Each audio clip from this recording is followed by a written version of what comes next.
हाँ जी, आज का जो हमारा टॉपिक है वो ब्लड टेस्ट रिपोर्ट से रिलेटेड है। ओके, आज हम बात करेंगे कुछ बेसिक ब्लड टेस्ट के बारे में। कुछ लोग होते हैं जब तक उनको डॉक्टर नहीं बोलेंगे तब तक उनको ब्लड टेस्ट नहीं करवाना है, या फिर कोई ऐसा प्रॉब्लम हेल्थ इश्यूज आ गया है वो हॉस्पिटल विजिट करेंगे और डॉक्टर उनको लिख के देंगे तभी वो ब्लड टेस्ट कराएंगे। लेकिन एक हेल्दी बॉडी का ट्रैकिंग रखने के लिए अंदर क्या चल रहा है, कितना हार्मोनल इम्बैलेंस है, क्योंकि बहुत सारी ऐसी भी प्रॉब्लम्स होती है, हेल्थ से रिलेटेड इश्यूज होते हैं जिनको हम बाहर से देख के नहीं बता सकते हैं। लेकिन अगर हम ब्लड टेस्ट करवाते हैं तो उसमें हो सकता है प्राइमरी स्टेज पे कुछ इशू है या हार्मोनल इम्बैलेंस है, तो हम चेक कर सकते हैं। और ये इतना एक्सपेंसिव नहीं होता है जितना हम सोचते हैं। तो बाकी सारी चीज़ों में इतना खर्चा होता है, तो इससे अच्छा आप थोड़ा सा अपना बजट बना के हर 3 महीने या 6 महीने में एक बार बेसिक ब्लड टेस्ट कराएंगे, तो उससे क्या होगा, अपने हेल्थ का हम एक ट्रैक रख सकते हैं। तो अपना एक फाइल बना के रखेंगे और उसमें हर बार जब भी आप करवा रहे हैं 3 महीने या 6 महीने में, आपके ऊपर है जितना भी आपका बजट होता है, तो उसके हिसाब से एक फाइल बना के रखना है। और हर बार की जो आपकी रिपोर्ट्स आती है उसको कंपेयर करके देखना है कि कहाँ गड़बड़ हो रहा है, कौन सी पर्टिकुलर चीज़ पे आपको काम करना है। तो इससे क्या होगा, हम अपना पूरा हेल्थ का ट्रैकिंग कर सकते हैं। आपका करंट हेल्थ स्टेटस क्या है। कभी कभी ऐसा होता है कि इंसान बाहर से एकदम फिट दिखता है लेकिन उनके अंदर बहुत ज़्यादा हेल्थ इश्यूज होते हैं, क्योंकि अंदर झांक के तो देख नहीं सकते हैं। तो सबसे बेस्ट ऑप्शन क्या होता है कि हम ब्लड टेस्ट रिपोर्ट से उसको ट्रैक कर सकते हैं। ओके, आज के इस प्रोग्राम में हम सिर्फ इतना देखेंगे कि कौन कौन से बेसिक ब्लड टेस्ट हैं जो हमको करवाने हैं। फिर आने वाले चैप्टर्स में हम कवर करेंगे हर एक ब्लड टेस्ट को थोड़ा सा डिटेल से, ताकि हम जब भी ब्लड टेस्ट रिपोर्ट देख के खुद से पढ़ें तो हमको थोड़ा समझ में आएगा कि एक्चुअल में यहाँ क्या गड़बड़ हो रहा है। हम खुद से भी पढ़ सकते हैं अगर हम थोड़ा सा डिटेल में सीखेंगे तो। ओके, तो सबसे पहले हम देखते हैं यहाँ पे लिपिड प्रोफाइल का। ओके, ये टेस्ट है, उनमें से पहला है लिपिड प्रोफाइल। ओके, आपने देखा रहा है कि बहुत सारे ऐसे क्लिनिक्स हैं या लैब्स हैं जो ऐसा पैकेज बना के सेल करते हैं मार्केट में कि इतने रुपए में आपको इतने टेस्ट हो जाएंगे, पूरा लिस्ट। लेकिन उनमें से क्या होता है, बहुत सारे ऐसे टेस्ट होते हैं जो लिस्टेड किए जाते हैं लेकिन वो इतने इंपॉर्टेंट नहीं होते। और कुछ ऐसे इंपॉर्टेंट टेस्ट होते हैं जो उनको अलग से ब्लड सैंपल लेके करना पड़ता है और उनको वो थोड़ा एक्सपेंसिव पड़ता है। तो इसलिए वो क्या करते हैं, उनके कन्वीनियंट के हिसाब से वो लिस्ट बनाते हैं। तो आपको कभी भी पैकेज के साथ में नहीं जाना, आपको कौन कौन सा चाहिए उसका आपको अलग से इंडिविजुअली उनको बताना है कि मुझे ये टेस्ट करना है। तो वो मार्केट के पॉइंट ऑफ व्यू से वो ऐसा करते हैं कि लिस्ट बनाएंगे कि आपको समझो इतने रुपए में इतने सारे टेस्ट, इतने में तो समझो अगर आप 999 में ले रहे हैं तो आपको इतने सारे टेस्ट मिल रहे हैं, वो उनके हिसाब से करते हैं। लेकिन ज़रूरी नहीं कि वो जितने ज़्यादा टेस्ट दे रहे हैं वो क्या करेंगे, एक ही बार जो सैंपल लिया उससे वो मशीन में सारे टेस्ट जो उसके अंदर लिस्टेड है वो सारे टेस्ट वो उसी से कर सकते हैं। उनको अलग से कुछ एफर्ट डालने की ज़रूरत नहीं, इसलिए वो लोग ऐसा पैकेज में बेचते हैं। लेकिन हमको वो अननेसेसरी टेस्ट जो है उस वाले पैकेज में जाने की ज़रूरत नहीं है। हमको क्या करना है, जो इसमें आ रहा है जो मेन टेस्ट हैं वो हमको करवाने हैं। इसमें कुछ इंडिविजुअल भी होते हैं जो आपको अलग से कराने पड़ेंगे। ओके, तो सबसे पहले इसमें आ गया जैसे लिपिड प्रोफाइल। ओके, फिर CBC टेस्ट और ये ESR test, thyroid, CRP, okay, liver function, kidney function और स्टमक अल्ट्रासाउंड। तो इसमें सबसे पहले देखिए लिपिड प्रोफाइल, ये आपका फैट से रिलेटेड है। इसमें आपका HDL, LDL और ट्राइग्लिसराइड्स ये फैट से रिलेटेड है। तो इसमें आपका पूरा लिपिड प्रोफाइल आ जाएगा। इसमें ये देखना आपको कि लिपिड प्रोफाइल में ये एपोलिपोप्रोटीन जो है ना, ये इसके साथ में टेस्ट कराना, ये एक प्रकार का प्रोटीन होता है। ओके, तो इससे क्या होता है, लाइपोप्रोटीन बनता है। ये प्रोटीन जो है वो फैट के साथ में बाइंडिंग करके लाइपोप्रोटीन बनाता है। लाइपोप्रोटीन मतलब होता है एक ऐसी टैक्सी बनती है इससे, जैसे ये HDL और LDL है, ये टैक्सी बनती है जो ट्रांसपोर्टेशन का काम करती है बॉडी के अंदर। ओके, तो उसके लिए जो टैक्सी जिससे बनता है, लाइपोप्रोटीन बनता है, उसमें यह हेल्प करता है। ओके, तो आप लिपिड प्रोफाइल वाला कराएंगे तो इसमें आपको पता चल जाएगा कि आपकी बॉडी में HDL और LDL और ट्राइग्लिसराइड्स का लेवल क्या है। ओके, फिर दूसरा आता है जैसे CBC टेस्ट। ओके, ये वाला कंप्लीट ब्लड काउंट।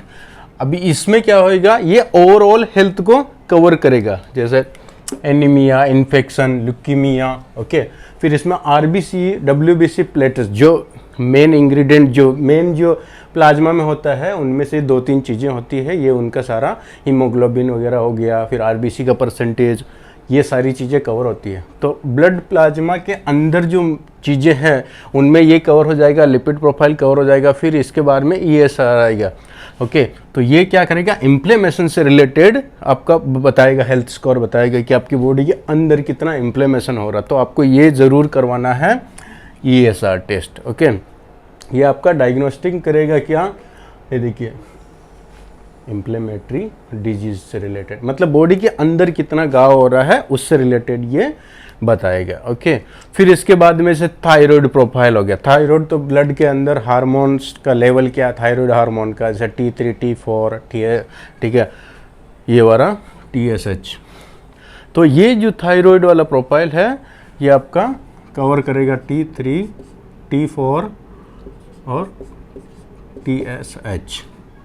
ओके, तो ये थायराइड हो गया। फिर इसके बाद में आता है CRP, C reactive protein. Okay, ये वाला ये एक टाइप का प्रोटीन होता है जो लीवर प्रोड्यूस करता है, ओके, ब्लड के अंदर, और ये इन्फ्लेमेशन से रिलेटेड है कि आपकी बॉडी में कितना इन्फ्लेमेशन है वो इंडिकेट करेगा। तो आपको क्या करना है, CRP वाला टेस्ट भी इसमें इंक्लूड करना है। फिर आ गया liver function, kidney function. Liver function इसका मतलब होता है कितने, लीवर जो है बहुत सारे प्रोटीन्स और एंजाइम्स बनाता है, तो लीवर फंक्शन कितना, और क्योंकि लीवर जो है वो फादर ऑर्गन होता है, हमारी बॉडी में सबसे इम्पोर्टेंट ऑर्गन होता है ब्रेन के बाद में, इसके कम से कम 500 प्लस जो है इसका फंक्शनिंग होता है। लीवर का 500 से भी ज़्यादा फंक्शंस होता है, इतना इंपॉर्टेंट होता है ये ऑर्गन। तो ये डिफरेंट टाइप के प्रोटीन्स और एंजाइम्स बनाता है। तो इसके हेल्थ का क्या स्टेटस है वो भी हमको पता चलेगा जब भी हम लीवर फंक्शन से रिलेटेड टेस्ट कराएंगे। फिर उसके बाद आता है किडनी फंक्शन। किडनी फंक्शन जो है उसमें दो चीज़, एक तो ब्लड से भी होएगा और यूरिन टेस्ट भी होएगा इसमें। ओके, तो किडनी फंक्शन में क्या है, रिमूवल ऑफ वेस्ट प्रोडक्ट, मतलब बाकी जो यूज होने के बाद में जो वेस्ट मटेरियल रहता है किडनी उसको फ्लश आउट करता है। फिर न्यूट्रिएंट का रीअब्जॉर्प्शन, पीएच लेवल को बैलेंस करता है, ब्लड प्रेशर रेगुलेट करता है और इलेक्ट्रोलाइट वाटर का बैलेंस। तो ये सारी जो फंक्शनिंग है इसमें कहाँ गड़बड़ हो रहा है उसके लिए हमको किडनी का टेस्ट कराना ज़रूरी है। ओके, तो ये पहला हो गया अपना लिपिड प्रोफाइल, CBC टेस्ट हो गया, ESR थायराइड, ओके, फिर CRP और liver function, kidney function.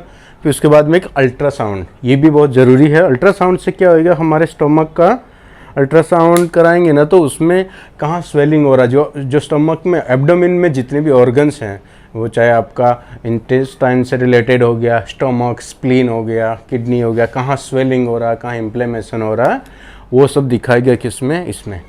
Okay, तो ये अपना हो गया है स्टमक वाला। अभी इसके बाद में देखिए कुछ और भी हैं, जैसे आपका शुगर से रिलेटेड हम यहाँ देखते हैं। एक टेस्ट होता है HbA1c। ओके, तो आपको HbA1c टेस्ट भी कराना है।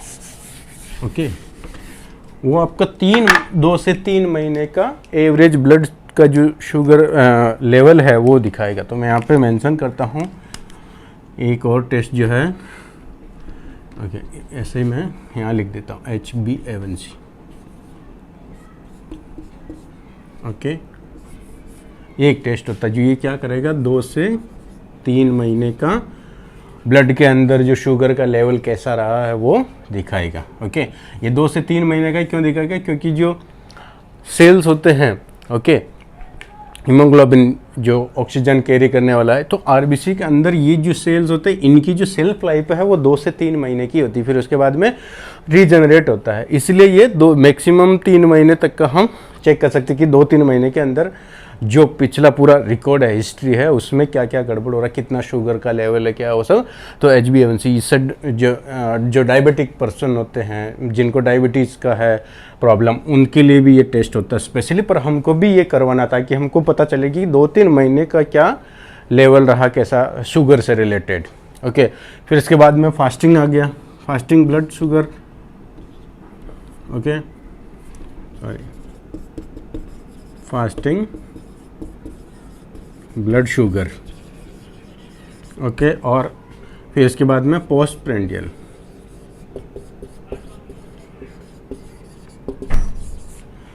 ठीक है, तो ये फास्टिंग, इसमें क्या हो गया, 8 से लेके 12 घंटे तक का फास्टिंग हो जाएगा।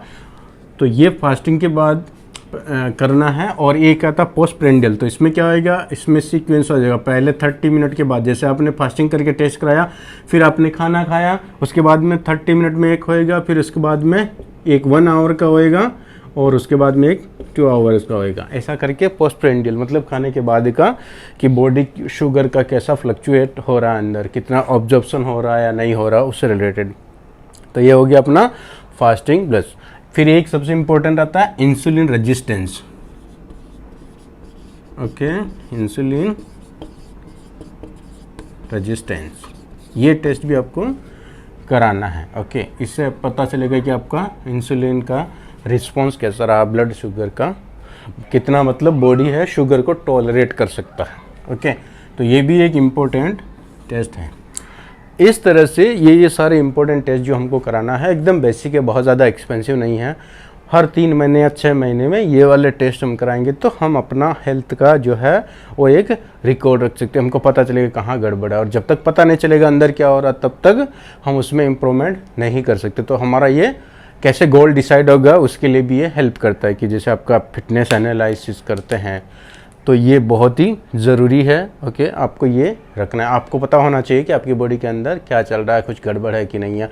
क्योंकि बाहर से आप कितने फिट दिख रहे हैं उससे ज़्यादा इम्पोर्टेंट है कि अंदर से हम कितने फिट हैं। ओके, तो ये आपको टेस्ट कराना है। तो अगर आपने नहीं करवाया पिछले साल भर में, 2 साल, बहुत सारे लोग 5-5 साल हो गए कभी टेस्ट नहीं करवाए, अनलेस कि वो बीमार हो गए, डॉक्टर ने उनको सजेस्ट किया कुछ पर्टिकुलर टेस्ट के लिए तो उन्होंने कराया। तो हमको ऐसा नहीं करना है। आप देखिए कि अपने लास्ट टाइम आपने कभी ये टेस्ट करवाया है, नहीं करवाया तो आप जितना जल्दी उसके एक बार करवाइए और अपना रिपोर्ट चेक करिए कि उसमें क्या गड़बड़ हो रहा, कहाँ क्या हो रहा। फिर उसके बाद अपना जो भी वर्कआउट प्रोग्राम या जो भी आपका गोल बनाया अपने डाइट से लेके या फिर आपका एक्सरसाइज से रिलेटेड जो भी है, और 3 महीने 6 महीने के बाद में फिर से एक बार आपको चेक करवाना है सारा ब्लड टेस्ट, और फिर कंपेयर करिए कि कितना इम्प्रूवमेंट हुआ।